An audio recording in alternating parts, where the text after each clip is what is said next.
Hi everybody and welcome back to Let's Play Tokyo Xanadu EX Plus.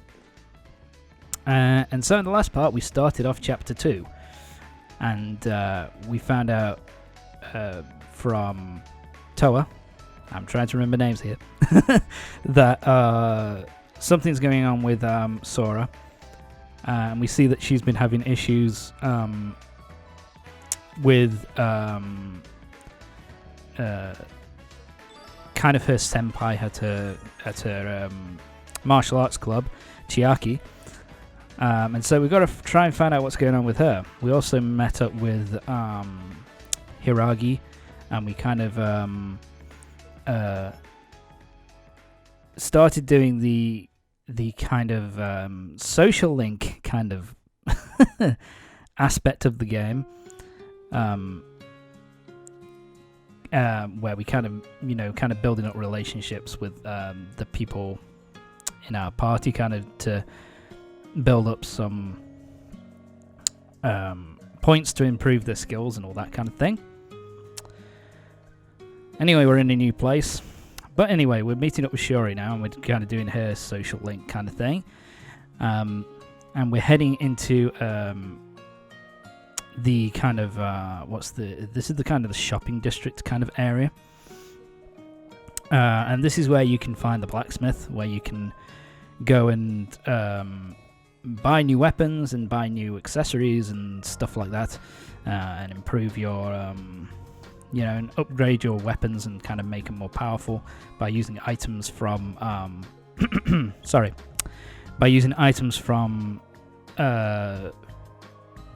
I want to say mementos. That's not right. Items from the Eclipse. Fucking hell. To kind of power up your weapons and all that kind of thing. But yeah, we're meeting up with Shiori. And we run into Ryouta, who's got a part-time job apparently at this market stall, selling vegetables and all that kind of shit. And yeah, Ryouta's kind of jealous about how close Ko and Shiori are.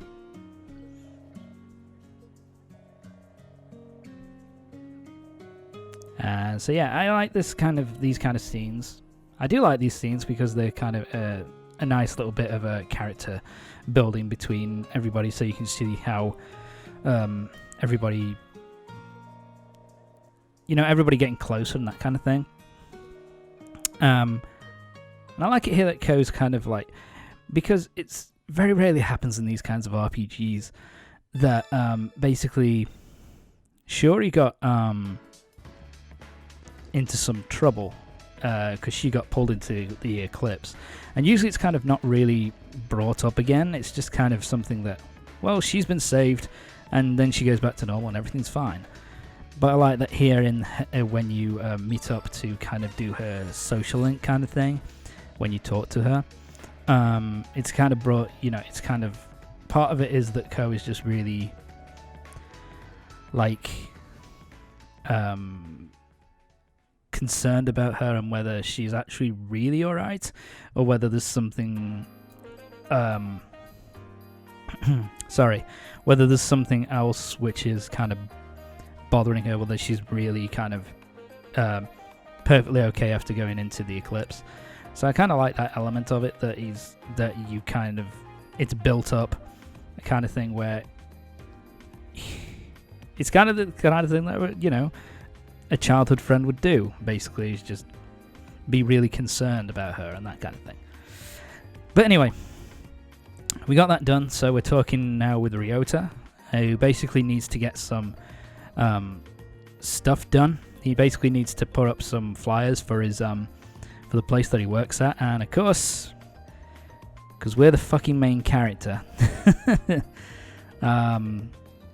because of that shit, we of course have to help him out, and he kind of turned it into a little bit of a competition to see who could put up the most posters. So yeah, see who could get their posters done the quickest. And so he's kind of he gets some real help, gets some help from us fairly early on.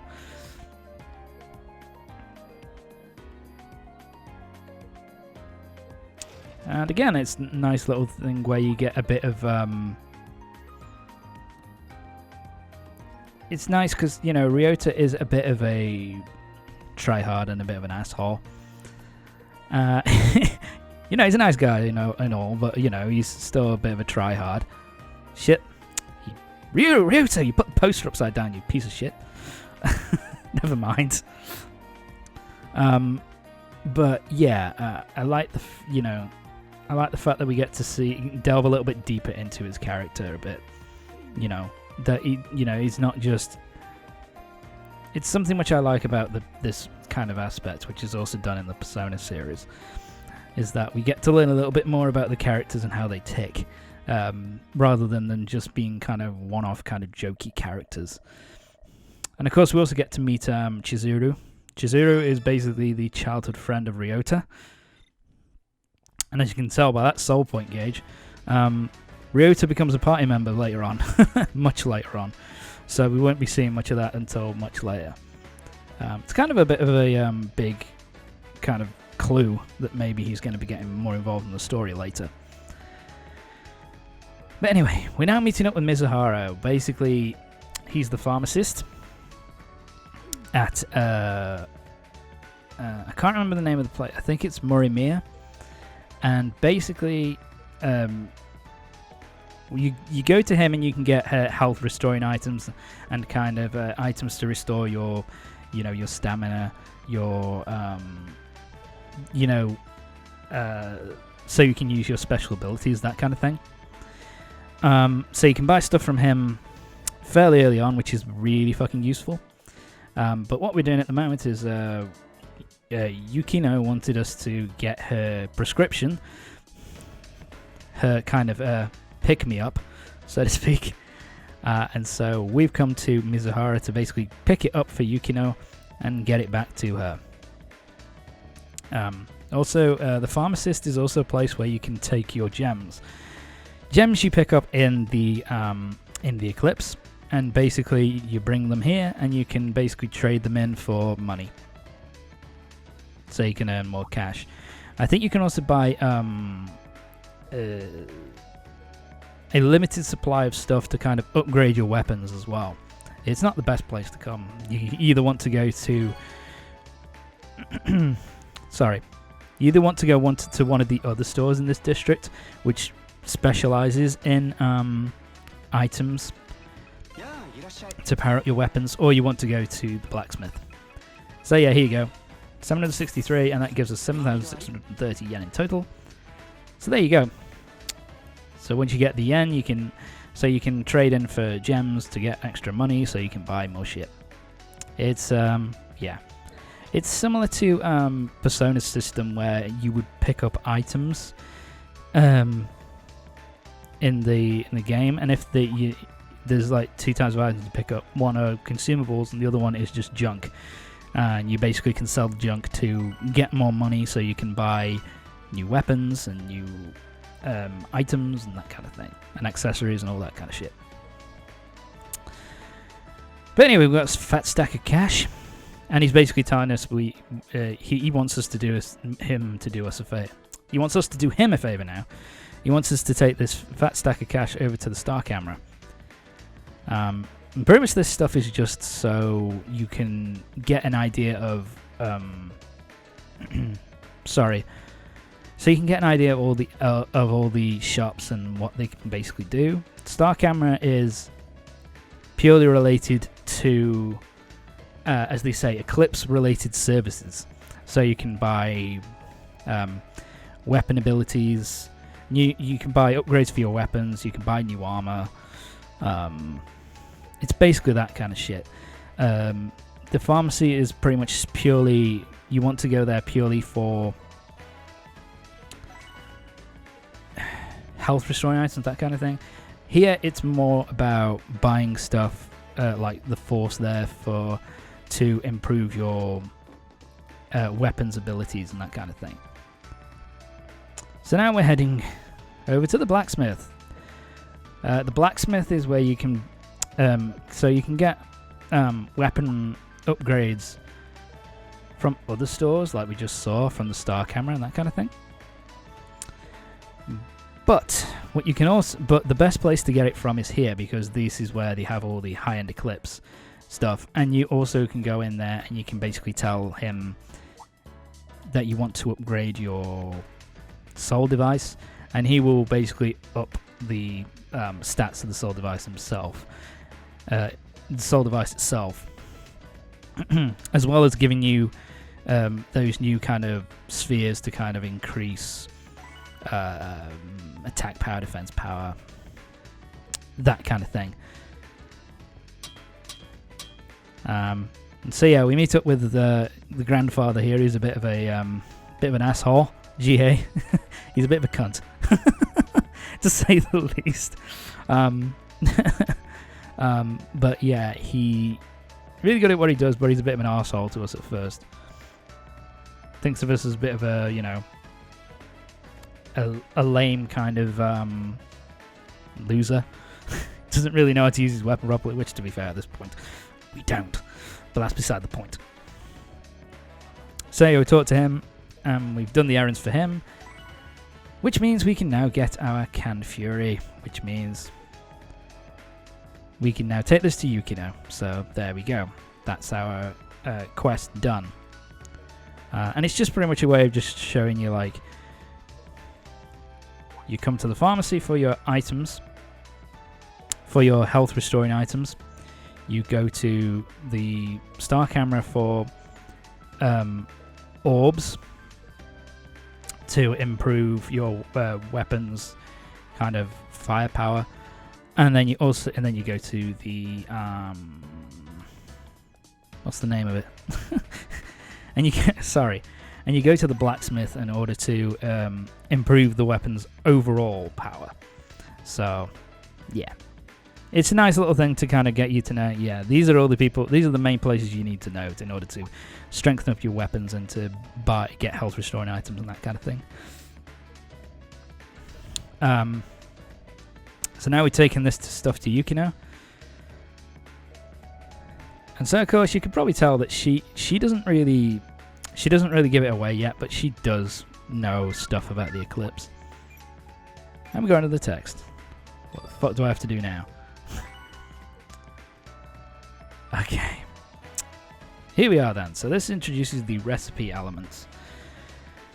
Basically, as you go through the game, you'll be able to buy, go to various places and buy recipe books, which gives you something on the recipe page.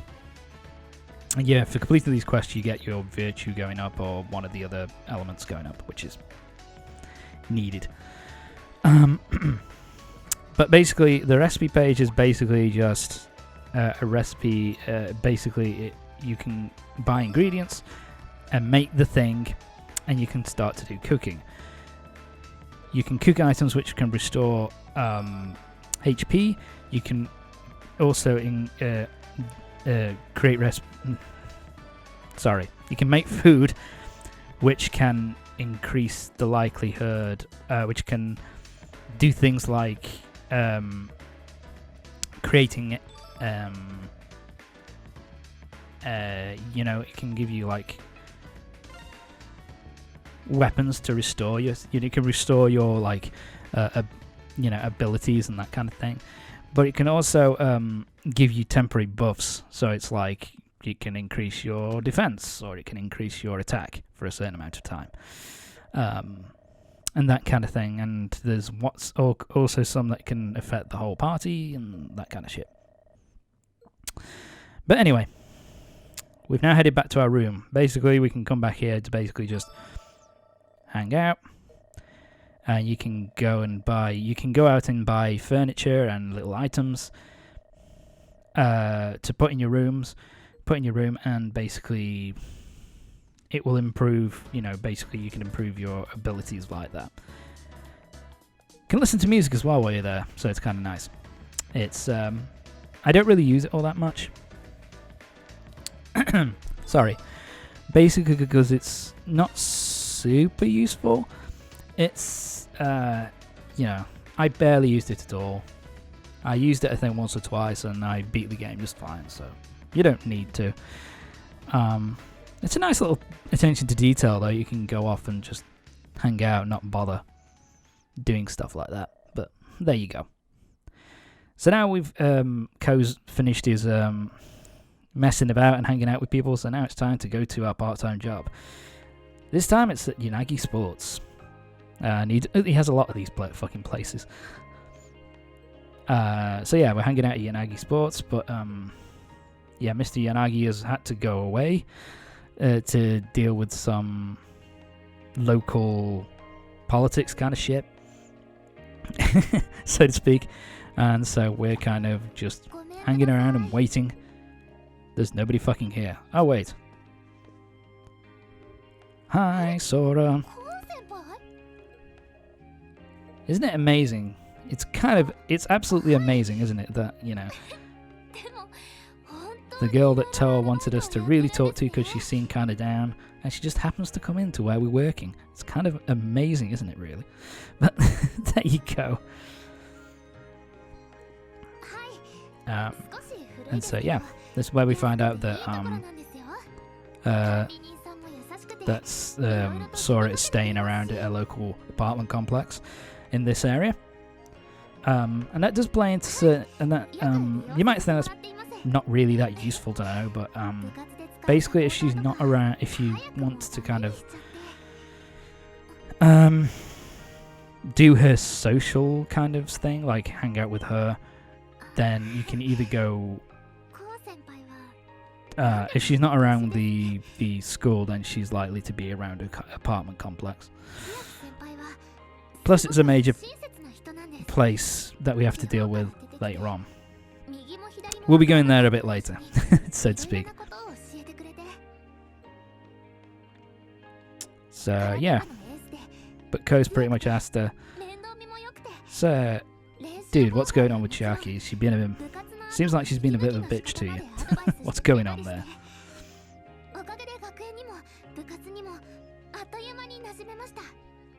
And so yeah, it's kind of a nice little bit of backstory here.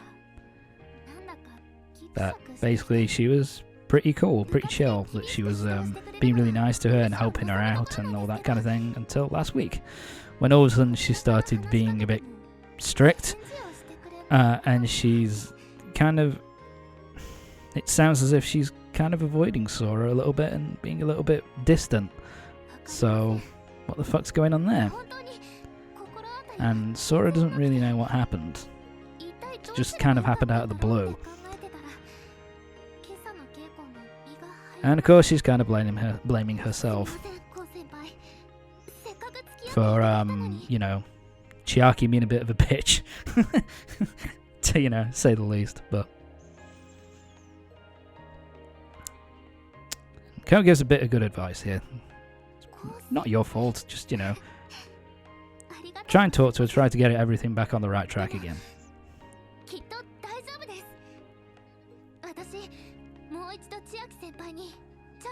So yeah, there we go. And again, this is one of those weird cutscenes where Ko doesn't talk, but the other character that we're talking to does, and I don't really understand that at all. You've got Ko's voice actor there, fucking let him speak, dude. But whatever. So now she's gonna go. So yeah, but apparently she seems a little bit better now. So maybe everything's gonna be just fine. Of course fucking not. That's never how these things work. And yeah, for every time you do the part-time job, you get a bit of extra sorry, you get a bit of extra yen to spend on items and upgrades for your weapons and that kind of thing. So can you tell what we're going to do now? Yes, of course that's what's going to happen. We're going to go off because Sora's apartment is nearby. Let's go see what's going on, maybe. So yeah, we're going to go to the local apartment building and see what the fuck's going on.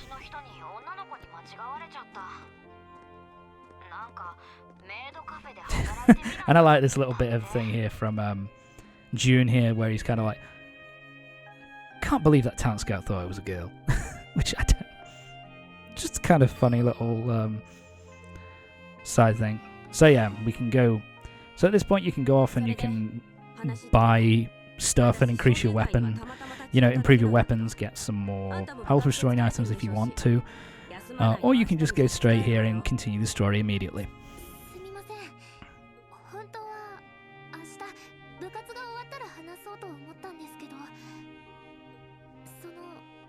Sora wants to ask you.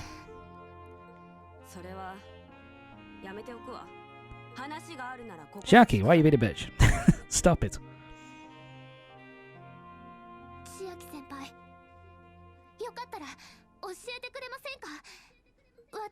Okay.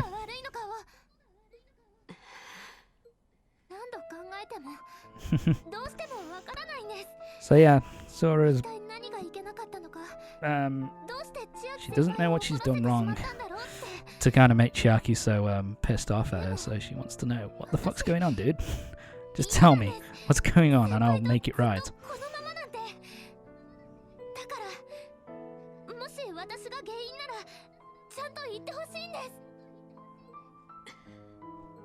Okay. So what's Chiaki gonna do? She's speaking to herself there.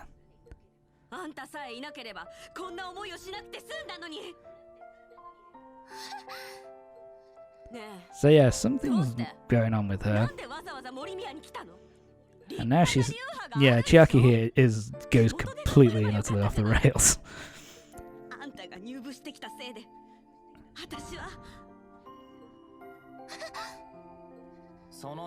You can probably kind of tell already what's going on here. Do you know what? I might as well go into it. Basically, Chiaki is basically really fucking jealous at this point. That basically, she started off being nice to Sora because, she liked her, she wanted to help her out. And then she kind of sees that, basically, that Sora is just so unbelievably good at karate that she's just like, feels ridiculously jealous about it. And Ko kind of picks up on it immediately, which makes him way better than a lot of other anime protagonists who seem to be as dense as a black hole when it comes to this kind of crap. But yeah, Sora gets dragged into I was going to say Memento. Gets dragged into the eclipse because, of course, after everything that Chiaki said to her emotions have gone she's got a load of negative emotions coming out right now. But yeah, that's going to be it for this part of Tokyo Xanadu EX Plus. Join me next time when we're going to be saving Sora from her the next dungeon of the game, and we'll also be finding out a bit more about what is happening with Chiaki. So join me next time for the next part of Tokyo Xanadu EX Plus. See you next time.